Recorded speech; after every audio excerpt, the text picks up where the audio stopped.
But it's just a pleasure to have you because I've been a fan of yours and just I mean you're so versatile in between writing and acting and just all the producing all the things that you do, and so you were on my high on my list of must get people. Not to mention, if you're not already following Natasha on Twitter, you need to because she is easily one of the 5 best follows on Twitter. And just follow it specifically so you can see her tweet Donald Trump every damn day and tell him that he's trash. Every day. In a variety of creative ways. How did you start that, by the way? Well, there's this like small, uneventful thing, the election of 2016, that sort of left me sort of crying fully clothed in my shower. And so I was just like... Fully clothed, huh? Yeah, Okay. emotionally. And I wanted to, on a more serious note, I didn't want to ever accept that it was normal.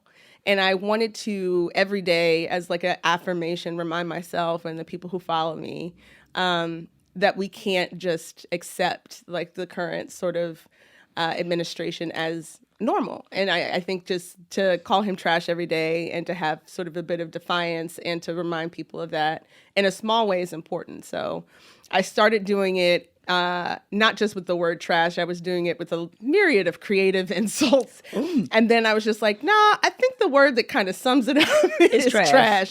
And so, yeah, it's been a lot of years now. Is this something you started immediately after he was elected? Or did you... I took some time to grieve because I was really sort of shook. I think I did a lot of things just trying to figure out how to contribute and started working at the Downtown Women's Center and started figuring out how I could support other groups that sort of have, foot soldiers in the fight in a more direct way. And then I think that like Twitter, as you know, some days it can be empowering and other days it's just a cesspool of negativity. And so I attempted to engage with other people on Twitter and just sort of to see what was needed in the conversation. And levity to me felt like it was something that was needed where and especially as people of color, we use humor. We've always used humor to sort of cope with the most sort of tragic things. And so I sort of tried to synthesize the election that way. And then the result of that, and I would have to have someone like look at to see when the most consistent trashing started. But I would say like maybe a couple months after the election, when the dust settled, at least in my sort of heart, I started calling him that every day. But I love as you said, the creativity with calling him trash every day. It's like, hey, it's Thursday, Donald Trump. Did you know you're trash? Like you switch it up. Hey, knock, Donald knock, Trump. who's there? You're trash. You're trash, Donald Trump. Yeah. Today you're not trash, just kidding, you're trash. There's a lot of... You have made this one word just so powerful. Yes. I think it obviously is irreverent as fuck. And so for me, he doesn't get any deference or respect. Especially because he's incapable of giving any of it. So, yeah, I take joy in doing it. And sometimes, people are just like, well, do you set a schedule every day or whatever?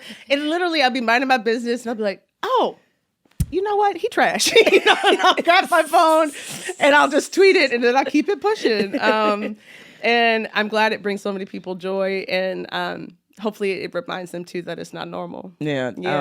What would you do if he ever responded? I honestly, I don't know if I would change a single thing. I think if he responded, I might just respond to that response with "you're trash." You're still trash.